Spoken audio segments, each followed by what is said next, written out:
Sup everyone, we're talking about Scooby Doo today!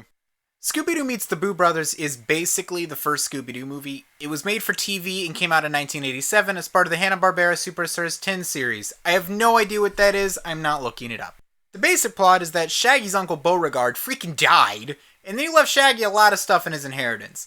But that is provided that Shaggy follows a series of clues that go along with priceless gemstones, which, honestly, you could probably just find one or two of those things and just call it a day, Shaggy. Just for future knowledge, Shaggy's uncle was also a colonel in the army. The Confederate army. And he lived on a plantation. We're gonna ignore the implications of that. We're also gonna ignore how he somehow fought in the Civil War despite dying close to the 1980s, and the Civil War is in the 1860s. He'd to be like 120 years old. Jeez, man. Initially, Scooby and Shaggy aren't going to look for the treasure, but the ride gets stuck in quicksand, so they decide to stay until the morning at the plantation. But wait, there's a ghosty boy. Specifically, a skeleton ghost. And a headless horseman. And also the ghost of Uncle Beauregard, because of course. And also a ghost wolf? I don't know. They don't have the encouragement from Fred, Daphne, and Velma this time around, though. Instead, they have Scooby's nephew, Scrappy Doo. But that's more of a handicap than an advantage. He actually has a trope named after him about annoying characters in media. So in order to help deal with the ghost, they call an ad they found conveniently and hire the Boo Brothers. But plot twist, they're also ghosty boys. Specifically, they're basically ghost versions of the Three Stooges. No, not those Stooges. The beloved comedy figures. Yes, those ones. One of the Boo Brothers, I might add, is voiced by Rob Paulsen, who, if you do not know what he is, he's a voice actor who voices these guys. As a side note, I also vaguely remember that at some point in my childhood, I thought that the Boo Brothers were supposed to be Casper's uncles, and the only reason I can find where I might have made that connection is that there are ghosts, and that there are 3 of them, and that one of them is fat. But fan theories have been made on less. The Boo Brothers explain how you need to think like a ghost to beat a ghost. And evidently ghosts think in terms of wacky, cartoonish antics, because that's basically all they do. Not sure how that helps. But I guess they're the experts? It takes one to catch one, you know. Except in our case, it takes 3. While they handle the ghosts, Scooby, Shaggy, and Scrappy find a gem with the first clue, while, I kid you not, looking in the kitchen for a midnight snack. Yep. That's gold script writing right there.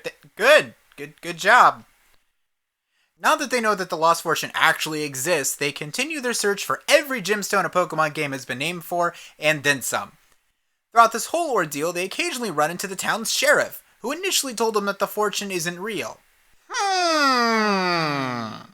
But he's too busy trying to catch an escaped circus ape. Another antagonistic force is the escaped circus ape. We're checking all the boxes here. He doesn't do much, except occasionally keep various characters away from different parts of the property. And also get into some wacky antics. There's also this local girl who finds Shaggy incredibly attractive and just really wants to make out with him. I fail to see the issue here. I don't understand the problem.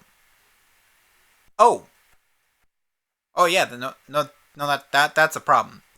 Yeah, her brother hates Shaggy because of his sister's crush, but also because of an old family feud he has against the Colonel and all of the Colonel's relatives. And how can we forget the butler Farquaad? I mean, Farquaad, or I'm Farquaad, manservant to the Colonel. Whatever. He believes that after spending his entire adult life serving the Colonel and taking care of the estate after Beauregard's death, that he deserves the fortune himself. He actually has a point there.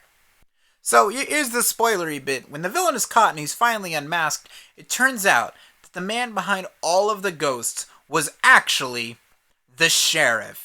He was able to do this with a series of trapdoors and animatronics. But wait! He's actually the sheriff's twin brother. The real sheriff is this guy with the sick mustache who could kick your butt on any day that ends in Y. But I gotta give props to this villain, because he actually points a gun at our heroes, so you know he's serious. So the day is saved. Shaggy can collect on his fortune. However, he makes sure it goes to someone who truly deserves it. A trust fund for orphans. But he also realizes that he has no need of a gigantic, incredibly beautiful, and old estate, so he gives it to someone who's annoyed him, but surely deserves this place to call home. The Boo Brothers. What, did you think Farquhar would get it? I mean, dude, his name's not in the title. Overall, this is a fun movie, a classic I used to watch when reruns came on TV. It isn't a big game-changing movie. There's no super big mystic thing, except for maybe a small appearance by what may actually be Shaggy's uncle's ghost.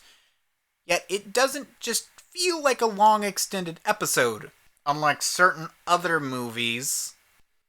It even managed to give Scrappy something to actually do other than annoy the crap out of us, or, try to steal the soul of his uncle in a dark ritual to take over the world. Yeah, he's still pretty annoying, though. Too bad. Then I guess this headless horseman out there is just a phony, huh? It's also kind of neat to have a Scooby-Doo story where the mystery is just there, but it isn't necessarily the main focus. Kind of gives a little nuance to the plot. So if you like a fun Scooby-Doo romp with some cartoonish antics, an admittedly pretty good mystery, an escaped circus ape, and this girl who has more fans than the 3 characters whose names are on the title, this might be the movie for you. I also forgot to mention something, by the way. All of the clues are basically written by the Riddler from Batman, and I mean the cheesiest version you can find. For the next clue, don't look any higher. Just think what you're called when you're not the buyer. What are you when you're not the buyer? You're the seller. Get it? Seller! Hey, right! Which is ridiculous considering that Batman and Scooby-Doo are not in the same continuity. That could never that would never make... oh my god. Which is ridiculous considering that SpongeBob. Which is ridiculous considering... SpongeBob.